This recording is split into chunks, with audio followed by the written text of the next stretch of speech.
Hey guys, বহুত দিনৰ পাছত আকৌ নতুন ভিডিঅ' এটা লৈ আহিছোঁ মানে আৰু মই ইউটিউবৰ নামটো চেঞ্জ কৰি দিলোঁ মিৰি পোৱালি বুলি ৰাখি দিলোঁ আগত ৰাকেশ বড়ি বুলি আছিলে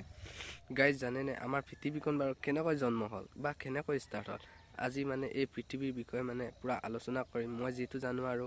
মানে যিটো মই কিতাপে পত্ৰই বা ভিডিঅ' চিডিঅ' বেলেগৰ চাই শিকিছোঁ সেইটোকে মই আপোনালোকৰ আগত এক্সপ্লেইন কৰিম পৃথিৱী নামৰ এক গ্ৰহটো এক সময়ত মানে আমাৰ ইউনিভাৰ্ছত এক্সিষ্টে কৰা নাছিল সব কুছ শুरू হৈছিল খোলা আসমান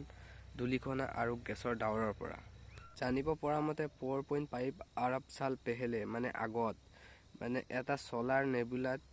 ধূলিকণা আৰু গেছৰ ডাৱৰ আদি একেলগে মানে ঘূৰি ফুৰিছিল লাহে লাহে মানে গ্ৰেভিটিৰ কাৰণে এই ধূলিকণা আৰু গেছৰ ডাৱৰবোৰ ভাঙিব ধৰিলে আৰু মাজৰ ভাগটো ইমানে গৰম হৈ যোৱাৰ ফলত এটা তৰাৰ সৃষ্টি হ'ল নতুন তৰা যিটোক আজি আমি সূৰ্য বা বেলি হিচাপে জানো আৰু গাইজ বেলিটোৰ আকে ফাকে মানে সৰু সুৰা ধূলিকণা আৰু শিলগুটিৰ টুকুৰা আদি ঘূৰি ফুৰিছিল আৰু লাহে লাহে সেই শিলগুটিৰ টুকুৰাবোৰ আৰু ধূলিকণাবোৰ মানে লগ হৈ এটা ডাঙৰ গোলাকাৰ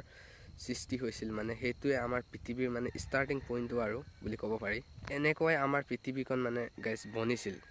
সেই সময়ৰ পৃথিৱীখন আৰু আজিৰ পৃথিৱীখনতকৈ বহুত বেলেগ আছিল আজিৰ পৃথিৱীত গোটেই চাৰিওপিনে গছ গছনি নদী পাহাৰ আদি সব পোৱা যায় সেই সময়ত সেইবিলাক নাছিল অকল মানে গোলাকাৰ পৃথিৱীখনত মানে আকৃতি লৈছিল সেইটো অকল জুই জুই জুই সব জুই জ্বলি আছিল এইটো নেকি বলকেনো তাৰ পৰা মানে গৰম গেছবোৰ ওলাব ধৰিলে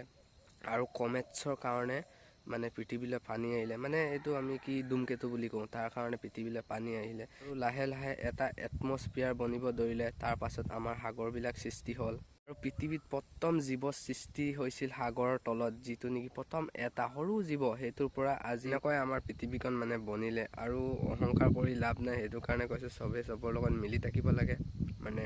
যেনেকৈ পৃথিৱীখন বনি আমি সৰু এটা জীৱৰ পৰা আজি মানুহৰ পৰ্যায়ত আছোঁ ঠিক তেনেকৈ এক ছেকেণ্ড সময় নালাগিব যে পৃথিৱীখন নষ্ট হৈ যাবলৈ মানে হৈও যাব পাৰে মই এইটো কোৱা নাই যে আজি হৈ যাব বৰ্তমান মানে আহিবলগীয়া সময়ত কৰ'ৰ বছৰৰ পাছত হৈ যাব পাৰে সেইটো কাৰণে চবে চবৰ লগত মিলি থাকিব লাগে আৰু এটা আমিও জীৱ মানে চব সমানে আমি সৰু এটা জীৱৰ পৰা আজি মানুহত আছোঁ মানুহ পৰ্যায়ত আজিকালি কি মানুহে জীৱ জন্তুক মানে মাৰি কাটি খায় মানে বেয়া ব্যৱহাৰ কৰে আৰু আমি জীৱ শ্ৰেষ্ঠ মানুহ আমি যদি বুজি নাপাওঁ কোনে বুজি পাব আপোনালোকৰ কাৰণে এইটোৱে আছিল ভিডিঅ'টো মানে